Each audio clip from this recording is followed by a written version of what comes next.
We got the Denver Broncos versus the Atlanta Falcons. Denver coming back. I was recording some videos and doing some stuff. I thought the Chargers had that game in hand. I go back and the Denver Broncos won. Congrats to Denver.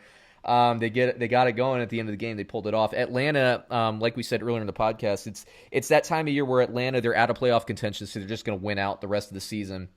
And then Raheem Morris is going to get that coaching job. It's going to happen. That's the way Atlanta does business. But let me hit you with fantasy projections.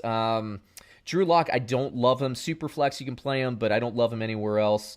Look, my favorite Denver Broncos running back, regardless of health, is Phillip Lindsay. Phillip Lindsay's my play.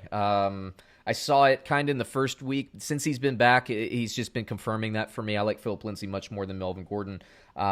So there you go. I don't like Melvin Gordon. I do like Lindsay this week. Receiver, I don't know. Tim Patrick, you can play. I probably stay away from everybody else outside of Noah Fant for them. Atlanta, I think you can play Matt Ryan, even though I like the Denver Broncos defense. Look, if Herbert can score well against the Broncos defense, so can Matt Ryan. We'll see what's up with Calvin Ridley. My inclination is he's not going to play, but that's not official yet. If that is the case, obviously you start Julio, but I like Russell Gage a lot more, and I like Hayden Hurst a lot more. If Ridley plays, I think you bench Russell Gage, and you could take a risk on Hurst, but I probably wouldn't do that. So if Ridley's out, I like Gage and Hurst. If Ridley's in, not so much. Todd Gurley, I don't like him at all, but I do have a start projection on him because they keep trying to give him the ball. They love that 1.5 yards per carry average Todd Gurley's getting them in Atlanta. So I don't know. I guess you play him, but I hate him personally. Anyway, take it away, David.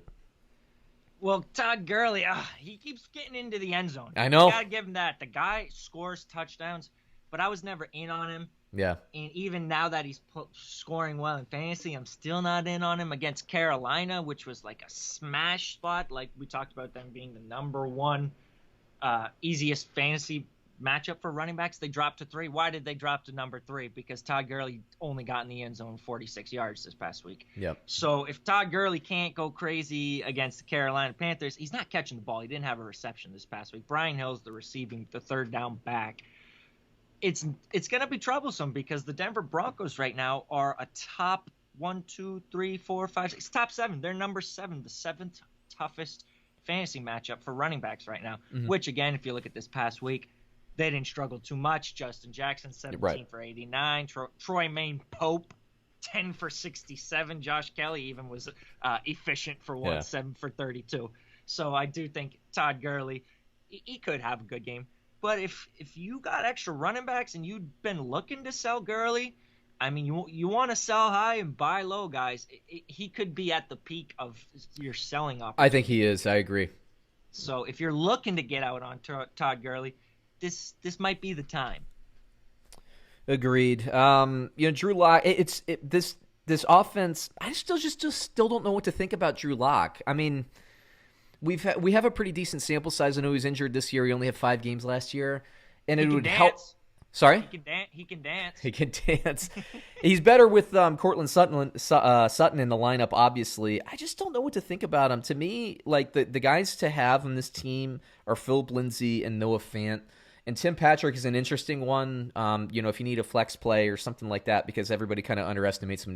He draws targets. But I don't know. I just don't love this Denver Broncos defense, or offense, I should say. Let me hit you with the line here, though. Denver Broncos, according to Bovada, +4 against the Atlanta Falcons. Who do you have? I like Atlanta just because they have the long week here. I mean, Denver, the Chargers always find a way to lose. Falcons do too, so maybe. But +4 for the Falcons, you said? So the Falcons can lose by 3? No. Falcons can lose by 4. And still get – yeah, I'm going to take the Falcons here. It's an interesting one because I feel like this should be a field goal game, but Atlanta, since the firing of Dan Quinn, since Morris has taken over, this defense has been playing a lot better. I would like Atlanta a lot more if they didn't insist on giving the ball to Gurley. They're not a ball control team. It's the most confusing thing to watch. I mean, they are built to play, through the air, but it's I don't know. It's stubbornness. I don't get it, so that makes me really hate taking the Falcons at all, but I agree with you. Longer week, they're playing stronger. I'll take the Falcons. I'm staying away from it, though. I don't. If Todd Gurley has 15 carries, I don't think they're going to cover the spread. It's like the one team in the league where I'm saying run less. Usually I say run more. This time I'm saying just stay away from Gurley. You're not built to do it. Give me a break. Next game on the list.